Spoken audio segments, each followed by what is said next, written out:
Watch all videos of our YouTube channel CGPSC eGyan and get complete video lectures from visualcard.com. तो दोस्तों फिर से मैं आपका स्वागत करती हूँ CGPSC eGyan की आगे की सीरीज में। और इसके बाद हम लोग आज से संज्ञा, सर्वनाम, विशेषण, कारक, क्रिया, लिंग, वचन ये सभी टॉपिक्स पढ़ेंगे। आई होप आपको मेरा पहले का वीडियो अच्छा लगा हो। अगर आपको मेरा वीडियो अच्छा लगा तो प्लीज लाइक जरूर करें और मेरे चैनल को सब्सक्राइब करें। तो आज से हम पढ़ने वाले हैं संज्ञा, सर्वनाम और विशेषण। ठीक है, तो अभी तक आपने जो कुछ भी पढ़ा होगा उसके बारे में अगर कोई भी डाउट आया होगा आपको तो आप क्वेश्चन कर सकते हैं और मैं आपको डाउट क्लियर करूंगी। तो आज से अभी देखते हैं हम संज्ञा। संज्ञा शब्द और संज्ञा के जो प्रकार हैं उससे बहुत ज्यादा क्वेश्चंस आते हैं। कोई भी एक शब्द दे दिया जाएगा, चुनने के लिए बोला जाएगा आपको कि कौन सी संज्ञा है तो बताइए, तो इसलिए इसको ध्यान दीजिएगा। देखिए, संज्ञा उस विकारी शब्द को कहते हैं जिससे किसी विशेष वस्तु, भाव और जीव के नाम का बोध होता है।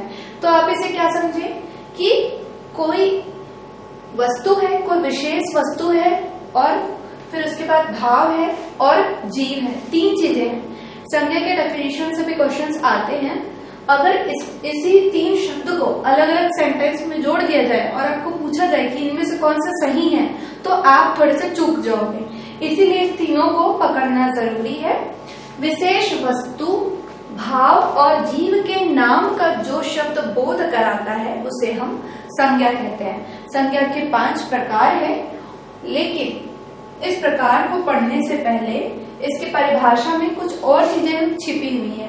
जैसे कि यहाँ पर केवल किसी भी विशेष वस्तु का भाव को ही व्यक्त नहीं किया गया है, यहाँ पे एक धर्म को व्यक्त किया गया है। वो कैसा, उसका धर्म क्या है, उसकी क्या प्रवृत्ति है, इसको भी यहाँ पे व्यक्त किया गया है। ठीक है, तो चलिए अब देखते हैं इसके प्रकार। संज्ञा के वैसे तो 5 प्रकार है, सब जानते हैं। इंग्लिश में भी सेम है, हिंदी में भी सेम है। इंग्लिश में तो अभी खैर 3 हो गए हैं, 2 को मर्ज कर दिया गया है। ठीक है, तो सबसे पहली संज्ञा कौन सी है? जातिवाचक संज्ञा, व्यक्तिवाचक संज्ञा, समूहवाचक संज्ञा, भाववाचक संज्ञा और द्रव्यवाचक संज्ञा। सबसे पहले डील करते हैं व्यक्तिवाचक संज्ञा। ऐसी संज्ञा जिससे किसी एक व्यक्ति या वस्तु का बोध हो उसे व्यक्तिवाचक संज्ञा कहते हैं। ठीक है, एक व्यक्ति होगा या एक वस्तु होगी, ऐसी संज्ञा को व्यक्तिवाचक संज्ञा कहते हैं।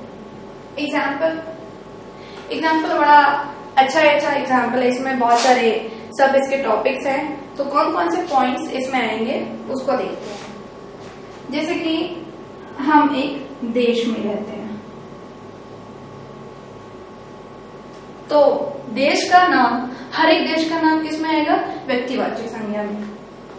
अब देश में नगर है तो हर एक नगरों का नाम, नगर के बाद चौराहों का नाम,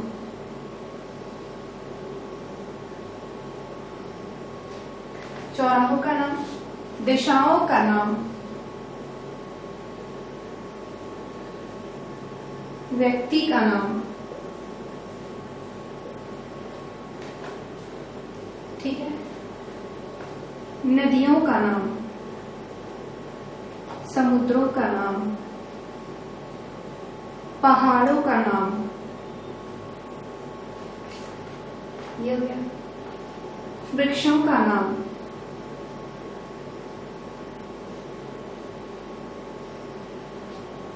ये हो गया। इसके बाद त्योहारों का नाम,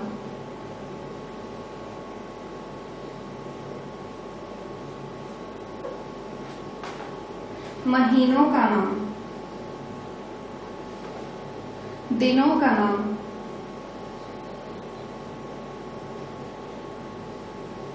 कोई ऐतिहासिक घटना घटित हुई है उसका नाम,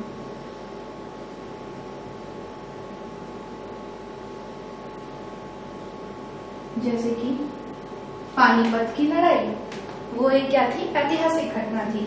दिनों का नाम जैसे कि सोमवार, मंगलवार। महीनों का नाम जुलाई, अगस्त, ठीक है। पहाड़ों का नाम, त्योहारों का नाम, नदियों का नाम, समुद्रों का नाम, इतनी सारी चीजें जो है वो व्यक्तिवाचक संज्ञा में आती है। अब अगला देखते हैं हम जातिवाचक संज्ञा। जातिवाचक संज्ञा में जब एक प्रकार के व्यक्ति एवं एक प्रकार के वस्तु का बोध हो तो उसे हम जातिवाचक संज्ञा कहते हैं।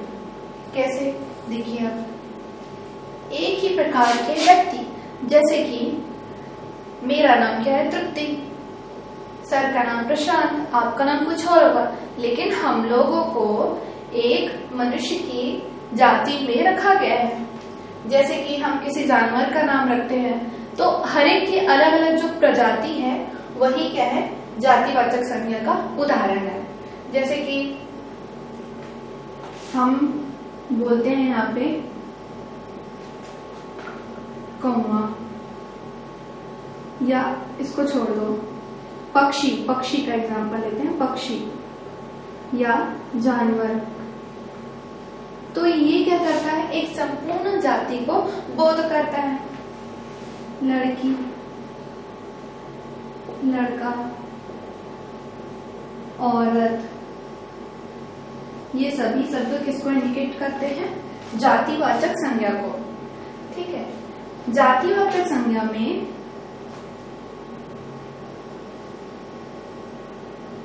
पशु पक्षियों के नाम,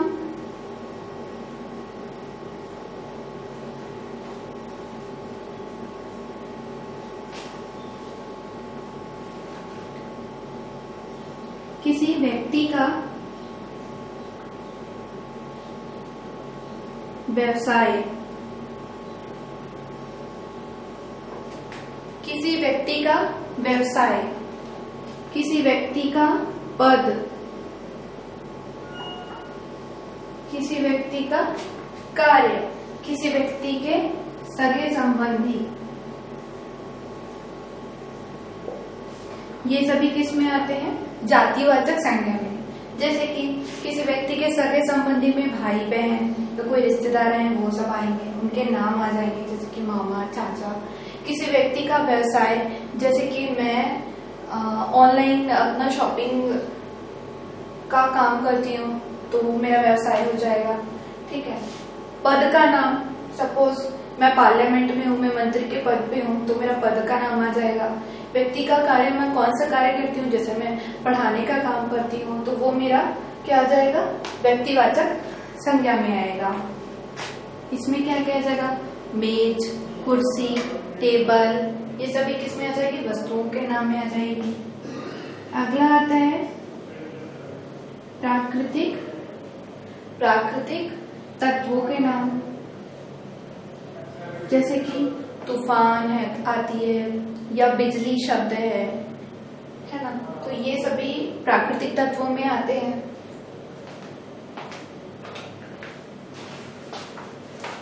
तो ये तो हो गया आपका व्यक्तिवाचक संज्ञा, सॉरी कौन सा हो गया, जातिवाचक संज्ञा। अब अगला देखते हैं समूहवाचक संज्ञा में। ठीक है, समूहवाचक संज्ञा को क्या संज्ञा होती है, ऐसी संज्ञा जिससे किसी व्यक्ति या वस्तु के समूह का बोध होता है उसे समूहवाचक संज्ञा कहते हैं। ये दो प्रकार की होती है, एक तो होता है व्यक्तियों का समूह, दूसरा होता है वस्तुओं का समूह।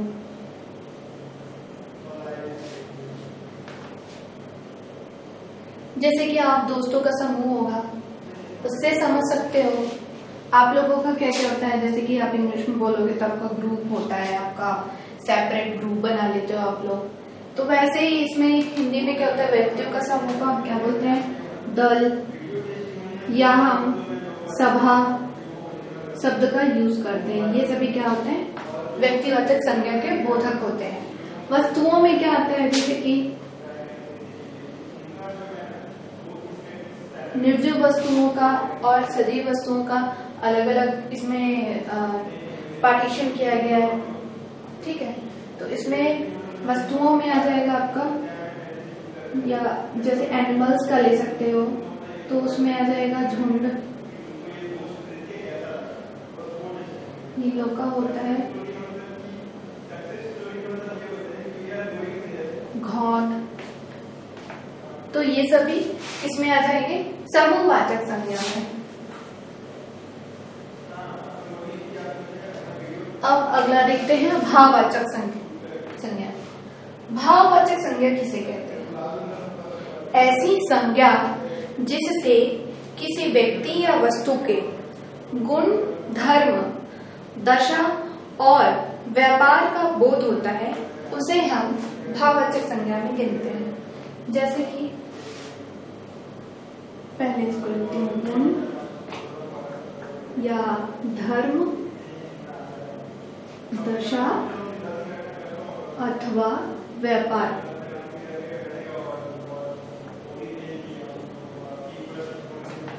ऐसे शब्द जिससे गुण का, धर्म का, दशा अथवा व्यापार का बोध होता है, वो सभी भाववाचक संज्ञा की श्रेणी के अंतर्गत आते हैं। भाववाचक संज्ञा अनेक चीजों से मिलकर के बनती है, जैसे कि जातिवाचक संज्ञा से मिलकर के बनती है,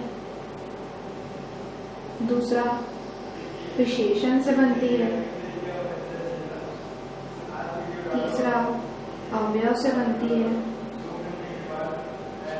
ठीक है, चौथा क्रिया से बनती है।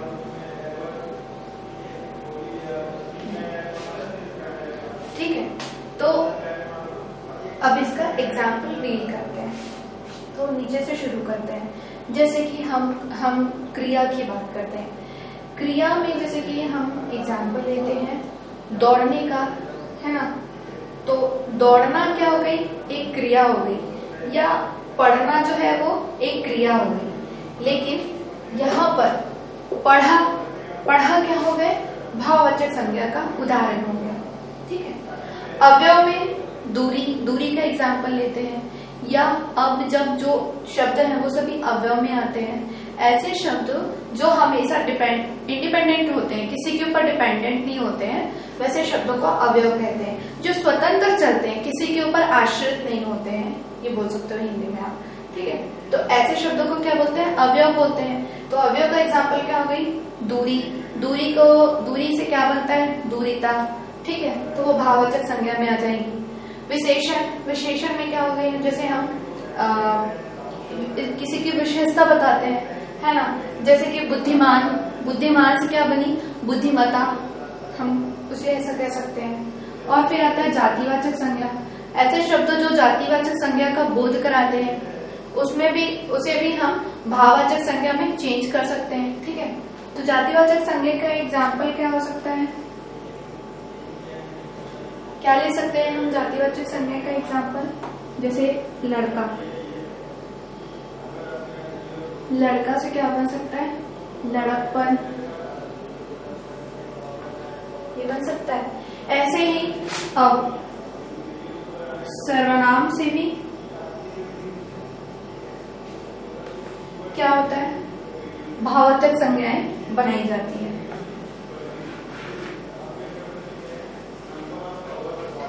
अब हम देखते हैं द्रव्यवाचक संज्ञा। बहुत इजी है। ऐसी वस्तु जिससे उसके गुण धर्म का, उसके पदार्थ होने का बोध होता है, उसे द्रव्यवाचक संज्ञा की श्रेणी में गिना जाता है। जैसे कि क्या हुआ? दूध हो गया, द्रव है, सोना, चांदी, ये सभी द्रव्यवाचक संज्ञा या इसे पदार्थवाचक संज्ञा भी कहते हैं, उसकी श्रेणी में आता है। तो ये आपका कंप्लीट हुआ संज्ञा। अब अगला देखते हैं हम लिंग। किसी शब्द की जाति को लिंग कहते हैं। लिंग जो है वो संस्कृत का शब्द है और इसका अर्थ होता है चिन्ह या निशान। ठीक है, ये पहला तो संस्कृत का शब्द है और इसका अर्थ होता है चिन्ह या निशान। ठीक बात। अब देखिए इसकी परिभाषा।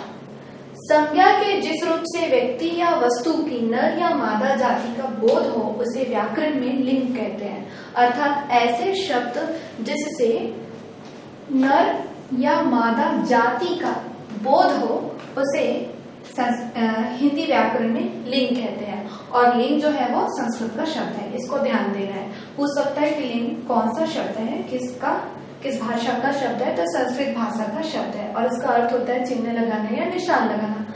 ठीक है। संस्कृत में लिंग जो है वो 3 प्रकार से पाया जाता है। पहला आता है पुल्लिंग, दूसरा स्त्रीलिंग, तीसरा नपुंसकलिंग। लेकिन हिंदी में केवल 2 लिंग है, एक है स्त्रीलिंग, दूसरा है पुल्लिंग। ठीक है। अब देखिए कोई भी वाक्य अगर हम लिखते हैं तो वो वाक्य में जो लिंग रहता है वह उस वाक्य के विशेषण, सर्वनाम, क्रिया और विभक्ति के अनुसार चलता है। एग्जाम्पल लेते हैं। जैसे मैं विशेषण का एग्जाम्पल ले लेती हूँ, मोटा सा आदमी। ठीक है। तो ये मोटा क्या है, ये विशेषण है। इस विशेषण के हिसाब से आदमी क्या हो गया, यहाँ पे पुल्लिंग बन गया।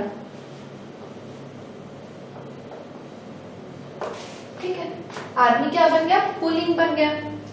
अब सेकेंड एग्जांपल लेते हैं सर्वनाम से। सर्वनाम से जैसे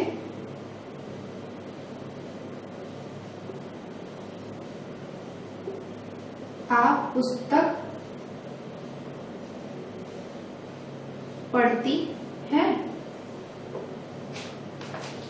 आप पुस्तक पढ़ती हैं, तो यहाँ पे पुस्तक क्या हो गया, किसके हिसाब से चल रहा है, सर्वनाम के हिसाब से चल रहा है। तो यहाँ पे पुस्तक क्या हो गया, स्त्रीलिंग हो गया।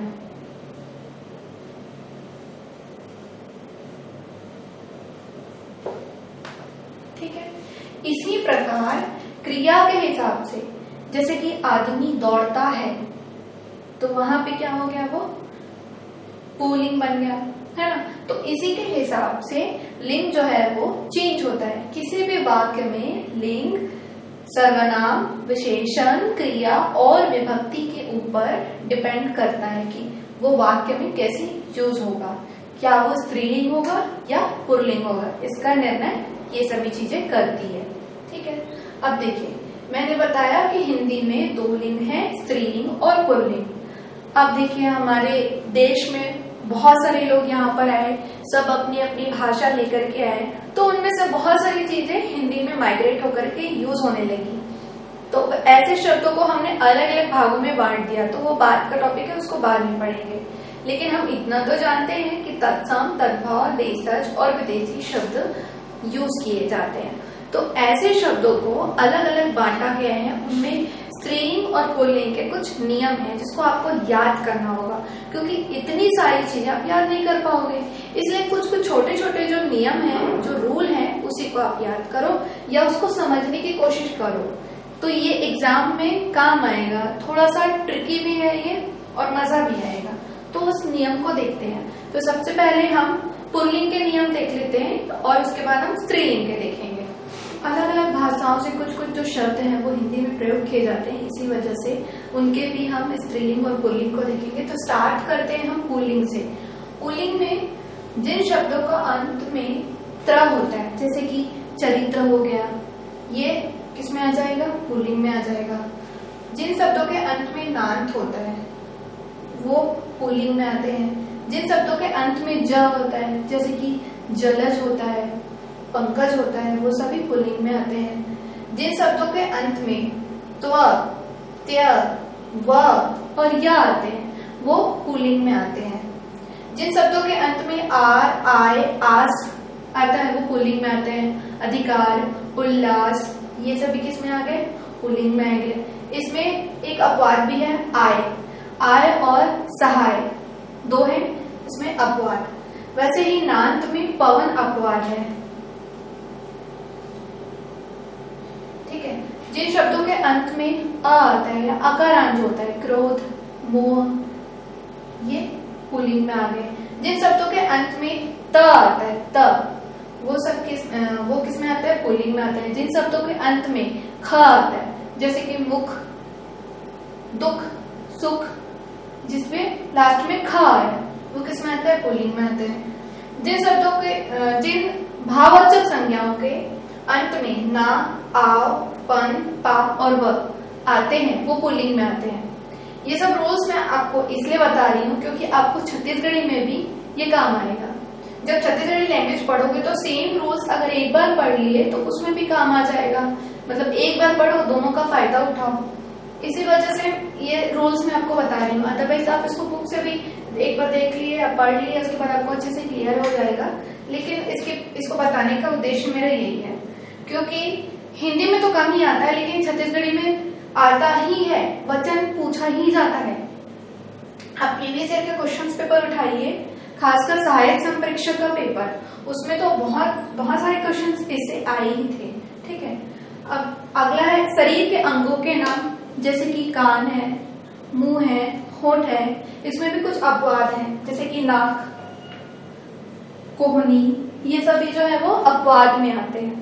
रत्नों के नाम जैसे हीरा है, जवाहरात है, मूंगा है, ये सभी किस में आते हैं?